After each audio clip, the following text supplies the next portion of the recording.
பாமகவோட role வந்து இந்த தேர்தலில் கும்மிடி பூண்டியில் கண்டிப்பாக ரிஃப்ளெக்ட் ஆகும். பாமகவை பொறுத்தும் வெற்றி தோல்விகள் வந்து தீர்மானிக்கப்படலாம்.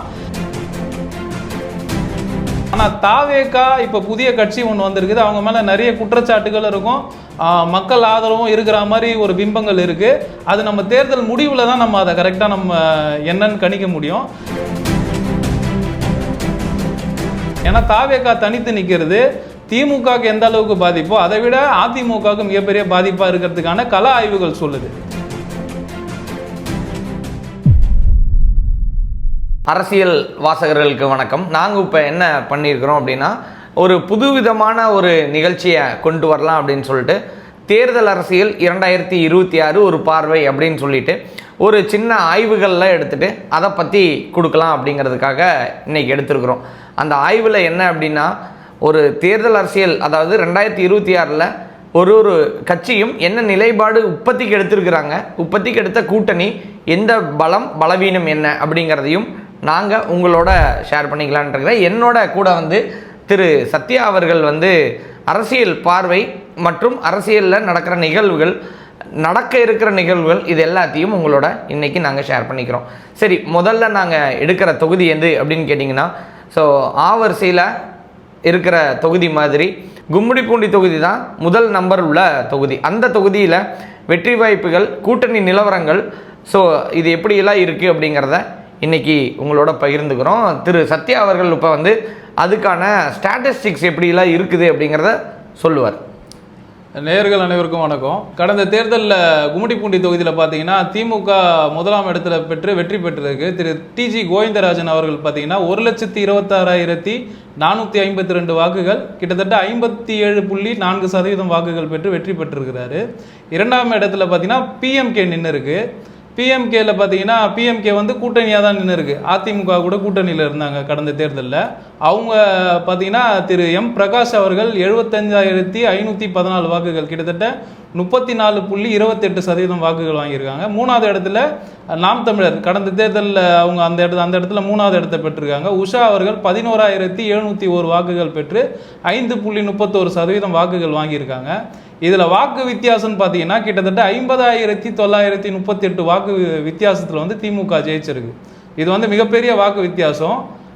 அது வந்து ரொம்ப அபாரமான வெற்றி தான். அது வாக்கு பதிவானது பார்த்தீங்கன்னா 78% வாக்குகள் வந்து பதிவாயிருக்கு.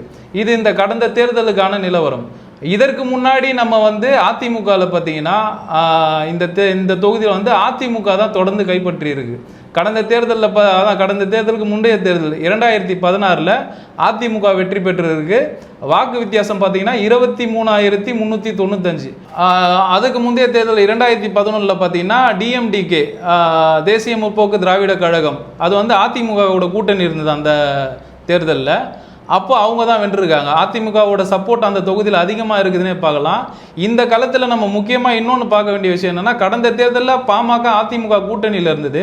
ஆனால் 2016 பார்த்தீங்கன்னா பாமக தனித்து நின்று இருக்குது. அப்படி தனித்து நிற்கும் போது கண்டிப்பாக அந்த இடத்துல அப்போ பெற்ற வாக்குகள் வந்து அது பாமகவோட ஓட் பேங்க்குன்னு நம்ம கருதப்படலாம். அந்த பாமக ஓட் பேங்க் பார்த்தீங்கன்னா கிட்டத்தட்ட 20% கும்மிடிப்பூண்டி தொகுதியில் இருக்குது. வன்னியர்கள் பெரும்பாலும் வாழ்கிற ஒரு தொகுதியாக நம்ம அதை கண்டிப்பாக பார்த்தே ஆகணும்.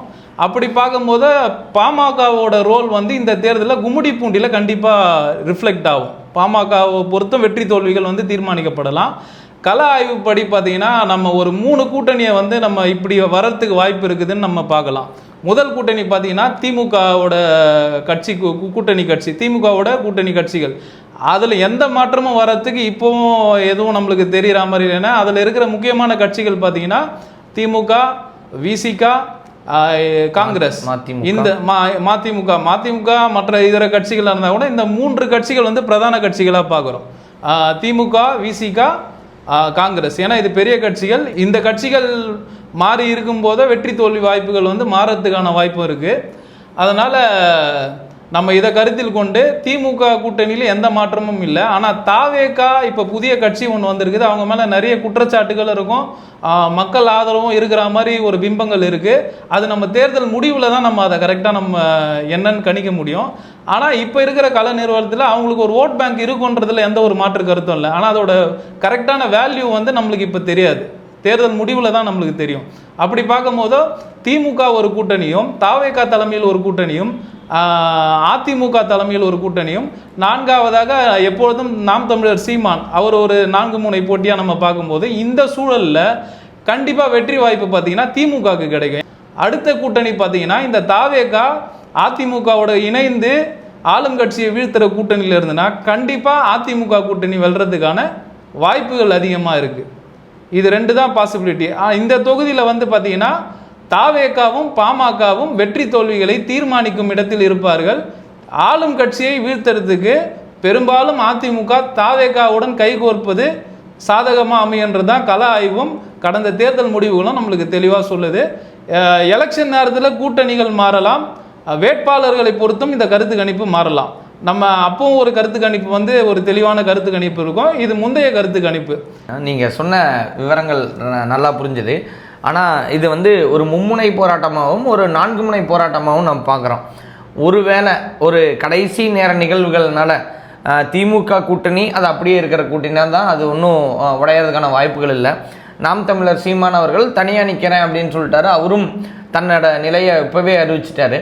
சரி, இப்போ வந்து இந்த இடத்துல அதிமுகவாக இருக்கட்டும், ஒரு பிஜேபியாக இருக்கட்டும், இப்போதைக்கு நாங்கள் கூட்டணியில் இருக்கிறோம் அப்படிங்கிறத சொல்லியிருக்கிறாங்க. ஆனால் தேர்தல் சந்திக்கிற வரை மாற்றங்கள் வரலாமான்னா எது வேணாலும் நடக்கலாம். அதுதான் தேர்தல் அரசியல் அப்படின்னு நம்ம சொல்கிறோம். அதனால தான் நம்ம தலைப்பு கூட வந்து இதுக்கு தேர்தல் அரசியல் தான் வச்சோம், கொள்கை அரசியல்னு கிடையாது.